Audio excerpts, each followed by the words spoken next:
Tokyoholics. My name is Ro. I'm Jin. And today we're going to talk about how apartment hunting sucks in Japan.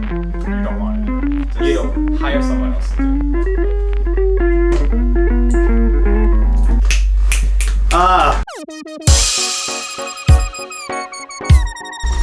Yeah. Return of the King. The mouth of Sauron. 2, 1. Dude, how'd you do that, man? So today we're going to talk about how apartment hunting sucks in Japan. Yeah, you don't want to do it. Point number 1, apartments that are listed online are usually not available. Bam, motherfucker! What? Okay, I actually just moved into this new place.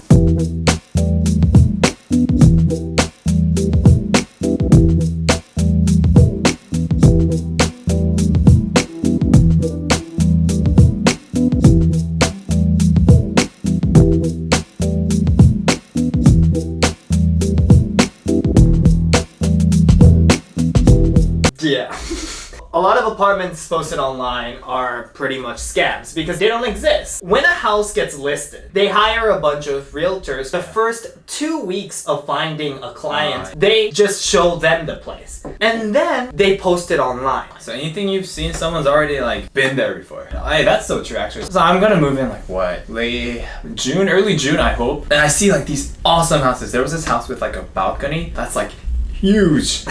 It's not huge with an H, it's huge with a Y, man. It's huge. Of course, I never invested too much of my emotions in it because I knew that someone's gonna move into that place. For these houses, I just see them as just content to feed on. You have to actually go offline to the realtor office, slam the money on the desk, and I want this house, right now. This kind of online service is only used to find good realtors that match your preference. You understand what I mean? Right. So on that note, that a lot of places in Japan, a lot of houses that you can find actually online are very tiny. What am I trying to say? So on that note, point number 2, every Japanese home is tiny. Bam, motherfucker!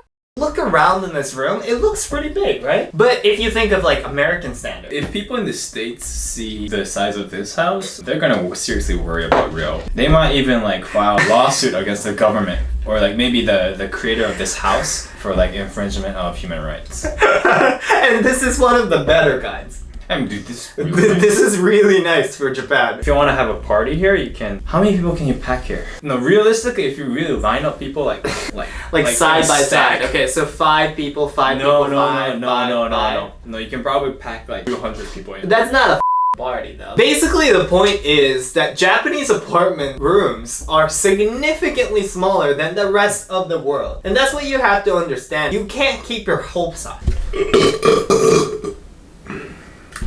Yeah. Point number 3, Japanese apartments are weird. Bam, motherfucker!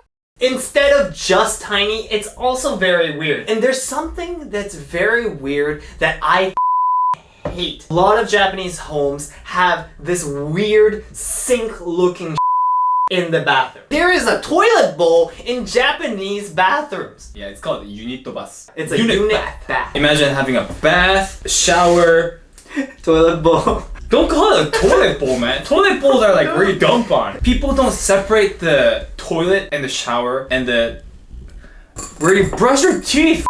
That sink where you brush your teeth is inscribed in between this bath and the shower area, and it's really weird. Yeah, it's gonna be so moist in there all year round, and especially in the summer that you're gonna have moss growing on it. People sell these anti-moss products and it takes up the whole shelf in the supermarkets. That's what it is. It's because of the unit baths that these companies who sell anti-moss products thrive. Make millions. Talking about all these weird apartment buildings and tiny rooms makes me go to look at. I'm gonna do it. You can't speak shit, man. Hey, so we ran out of liquor and the camera shut off without taking our footage. So we got another bottle. They're not gonna believe it. They're not gonna believe it, are they? So point number 4, realtors can be very untrustworthy. Bam, motherfucker! Now, me and Gene actually tried to live together for a Yeah. bit, right? We were at Gene's house and we're just shooting the Tokyoholics video for the izakaya. And afterwards, we're like trying to get to sleep, but you know what? Let's look at houses on this realtor website, and we found this perfect place. We contacted the realtor immediately, and he's like, oh yeah, you can look at this place during the weekend. We go all the way there, meet this realtor, and this guy is looking like he is the end of this earth. Like, it is the end of this world He has, tomorrow. like, no expression on his face.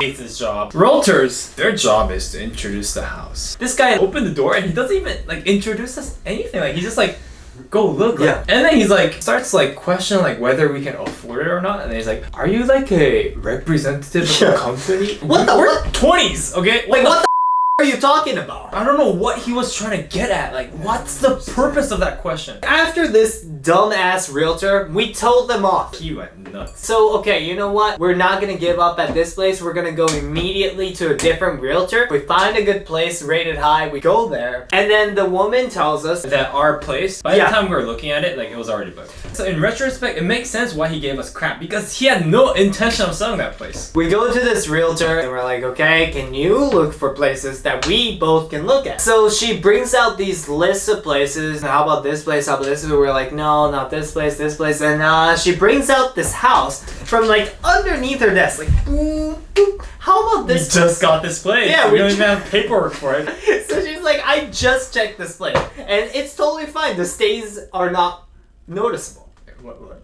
Stains? Oh, okay. You mean like when you're refurbishing the house, you clean everything. Yeah, Okay, exactly. Yeah, okay. Because she mentioned stains, we couldn't help asking her. Yeah. What stains? And then she's dead serious. She's Yeah. like, Oh, someone's died there once. Yeah. Like the blood stains are not really I noticeable. mean, I It's just totally saw it fine. and I couldn't see anything. Like, Yeah, it's totally She's like, you guys are fine with it, right? And we're like, yeah. yeah, we're fine. Yeah, we're fine. We're fine. Dude, we were so cool with that. And then we just let the out. God. It was So on that note, point number 5 is that in Japan, it is really difficult to room share. Bam, motherfucker! Everything's paperwork. Yeah, paperwork. Are you liable? The reason why he asked, are you an executive? Is because you need to have so much insurance to be able to pay the rent. I mean, the biggest reason why people can't room share is because if one person leaves that agreement, then the other person won't be able to pay off the rent by himself. Because they fear that most houses don't even allow room share. So that's like part of their criteria. You have to sign as part of your lease. Oh, I'm gonna take full responsibility for this place. I'm not even gonna have someone live here. You don't even have the right to have someone else live in your house, even if it's your house. Yeah. It's not your house. So what the is going on here? You know what? Point number 6. On that note, with the room share, foreigners also have a really tough time. Bam, motherfucker! So, you know what? My last name is really like foreign like. The first thing they ask is like, are you Japanese? And I'm like, yeah, I am. And they're like, oh, great. Okay, you know what? It's good. But if you have a foreign name and you're a foreigner, you have a significantly worse chance to get a hold. It sucks. I'm a foreigner. So guess what? I have a hard time getting a new place. Someone's like playing the flute. Yeah.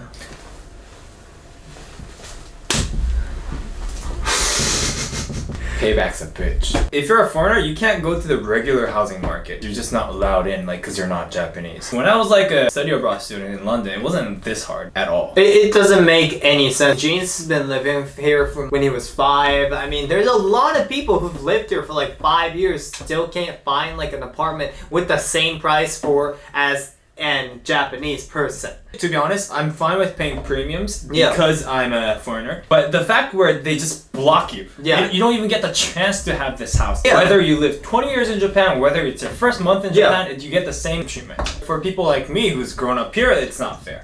It's not fair. Point number 7 is red flags. Bam, motherfucker! In Japan, realtors have no obligation to tell you any defaulties of the property. And there's so many things wrong about the There's Japanese so houses. much. You There's gotta so ask them. If you never ask, they're gonna be like, you never asked us. If there's been a murder, a suicide, or even somebody burnt alive, they don't have the obligation to tell you. You have to ask. So this comes back to our 4th point, which is like, realtors, they don't do their job. They're not your side. They're never your side. Where's the humanity, man? What's the wrong with Japan? What's the wrong with realtors in Japan? This guy has brought a mask to my house, and I'm guessing that a realtor can tell you if there has been a murder in that house. Yeah, and not just like criminal incidents. Too. Yeah. Like, cracks in the houses because Japan is a country prone to earthquakes. And Yeah. some buildings are super old that like they're just like breaking down and they just resell the house. Another thing is there could also be noise trouble. Like a lot of houses are right next to the train track. So at night it is so loud. Train tracks, highway, there is no last train for highway and nobody tells you about it. So point number 8 is minor red flags. Bam, motherfucker! For instance, in Japan, the direction of the sun is very important for apartment. I think it's true for Korea. I don't know whether it's true for like all of like Asia Pacific. Not region. so much, because it's a thing. Like you gotta know where your windows are facing. Especially in Japan, because you actually hang your clothing outside in the sun. It has to be facing the sun, and the south side is the good side, the north side is the bad side. Point number 9. Your house searching period is very reliant on the season. Bam, motherfucker! Because in Japan, the whole calendar starts from April, where new students go in and find new housing, and then new hires are actually finding places, especially in the city. Yes, in most cities, it's hard to find housing, but it's even harder to find housing in Tokyo because everything is so crammed, and you don't want to live in those small like unit bath houses. Yeah. So everyone's fighting for these good ass houses. Back to our izakaya video. Yeah. Oh my god, we just made the same box at the same time. The only thing I wanted you guys to take from this point is that if you are ever gonna come to Japan to live here at an apartment, please don't look for the apartment from January to April. Yeah. I mean, it just overlaps, it's terrible, there are no houses for you. So basically, with all these points we listed above, like realtors can't be trusted, online posters there's weird unit baths. You can't go share house with someone you like. And foreigners have a tough time. I mean, what should we do is to keep an expectation that is lower than garbage. What we should do. You can't speak English! What we should do is to keep an expectation that's lower than garbage. Bam, motherfucker! I mean, we just can't expect much from the Japanese economy, especially. Yeah, so a lot of times the house becomes a place where you just sleep. So you have to like find your other spaces outside the house for doing other activities. Your house is a place for you to rest at night. That's kind of like the standard you got to go with. If you look for any other expectations higher than this, then you're gonna find yourself in a lot of false hope and like you're gonna be. Like the Japanese realtor market is not good enough for you to match every one of your needs. So you really gotta kind of like crunch down your qualifications for a good house and probably find someplace that's made to a little bit okay. So those are the reasons why apartment hunting in Japan is so stupid and it sucks ass. Yeah, either you gotta be butt rich or butt don't care about anything to like have a good time. Exactly. Thank you for watching. Please like our video. Subscribe. And comment on when and where you will be coming to Japan and with how much we had to pay the hitman to kill you of your caliber. Thank you very much for watching. I mean, please hit that notification bell. Thank you. We both appreciate it. So that's his question. I have my question. What was the most difficult thing in getting your house? Or what is one of the weirdest things that you do to find a house in your country? Tell us in our comments. Peace.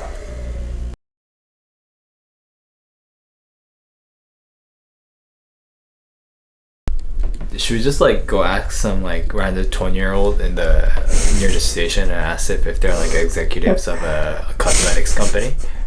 I think we should totally do that.